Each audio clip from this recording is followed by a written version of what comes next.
বন্ধুরা এই ডাটাবেজে দেখেন যখনই আমি কোনো সেলের উপরে ক্লিক করছি তখন সে এই ডাটাবেজের পুরো এই রো কালার হয়ে যাচ্ছে, আবার যখন আমি এই সেলে ক্লিক করছি তখন এই পুরো রোটা কিন্তু কালার হয়ে যাচ্ছে।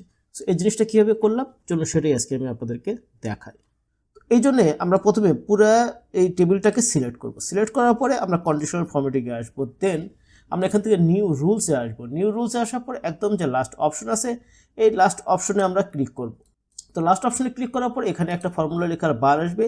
এই ফর্মুলা বারে আমরা ইকুয়াল দিয়ে ROW রো ফর্মুলার মধ্যে প্রবেশ করব, দেন ব্র্যাকেট ওপেন করব, আবার ব্র্যাকেটটা ক্লোজ করব।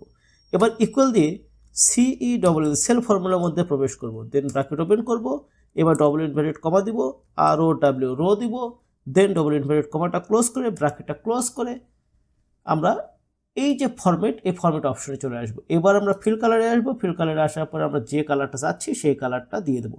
ধরুন এখানে আমি ইয়েলো সিলেক্ট করলাম, দেন ওকে দিলাম, দেন ওকে দিলাম। ওকে দেওয়ার পরে এটুকু সিলেক্ট অবস্থায় থাকবে।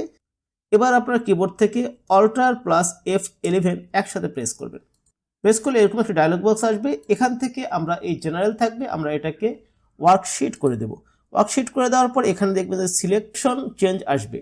এরপরে এই যে এখানে দেখবেন একটা ফাঁকা স্পেস থাকবে, এই স্পেসের ভিতরে আমরা লিখব TARGET target dot CALCULAT target dot calculate, এটা টাইপ করে দেব। টাইপ করে দেওয়ার পরে আমরা এখান থেকে বের হয়ে আসবো।